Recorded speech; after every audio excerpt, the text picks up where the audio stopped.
Bonjour. Eh bien, j'espère que vous allez très bien.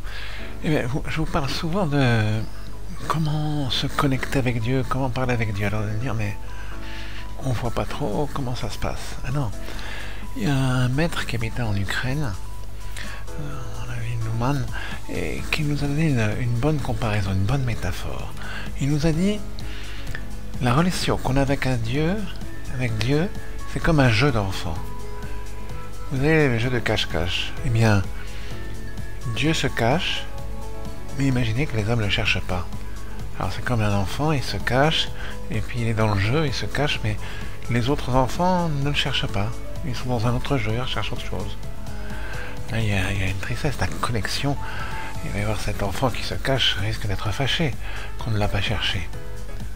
Alors, vous allez me dire maintenant, il y a Dieu qui se cache, les autres le cherchent, les autres enfants, et ils ne le trouvent pas. Ils ont du mal à le trouver, où il s'est bien caché. En général, Dieu veut toujours qu'on le trouve, et beaucoup de gens le trouvent. S'il y a une espèce de sincérité qui se fait, eh bien on va le trouver. Bien sûr, lorsque je parle de sincérité, il y a des tas de gens qui sont dans une religion parce que simplement ça leur plaît d'être dedans, ou alors parce que ça satisfait leur sadisme, comme on voit ces gens qui en tuent d'autres pour leur prouver que leur religion est une religion d'amour, comme il y a eu lors de l'Inquisition, comme il y a eu lors des massacres récents, où des gens ont dit on va s'attaquer aux infidèles, on va s'attaquer à ceux qui n'ont pas cru à notre religion. Là, c'est pas une recherche de Dieu. Mais la vraie recherche de Dieu, celle qui est sincère. Alors, imaginons que ces gens qui sont sincères, ces enfants, qui sont sincères, cherchent Dieu, mais ils ne le trouvent pas. Alors, comment faire? Alors, dans ce cas-là, il faut remarquer que simplement, qu'est-ce qui se passe lorsqu'il y a un enfant? Il est cherché, et il est caché, et il veut quand même qu'on le trouve. Alors, qu'est-ce qu'il va faire? Il va leur faire des petits appels. Oh, coucou, coucou. Ou alors, on va dire, ah, c'est chaud, c'est froid. C'est comme ça dans les jeux d'enfants. Vous avez vu, dans les jeux d'enfants, en général, même si l'enfant se cache, eh bien, il veut être trouvé. Alors, il y a des appels comme ça qui se font. Des appels de Dieu. Il y a des signes comme ça dans la vie qui vont vous arriver.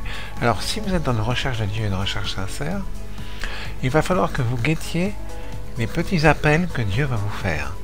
Ça peut être quelquefois où il va réaliser une petite demande que vous avez faite, ou que vous allez voir que les choses vont s'arranger de façon tout à fait étonnante, de façon tout à fait adéquate, exactement comme vous auriez voulu que ça se réalise.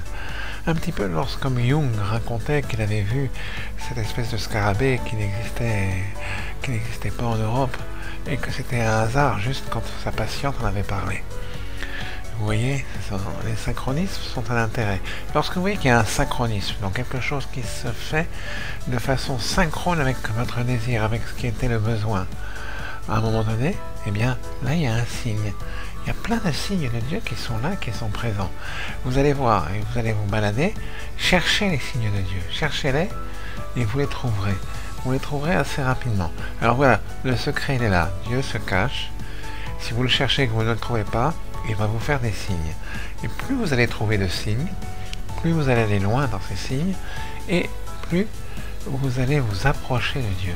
Et le message deviendra de plus en plus intéressant, et avec une évidence de plus en plus forte.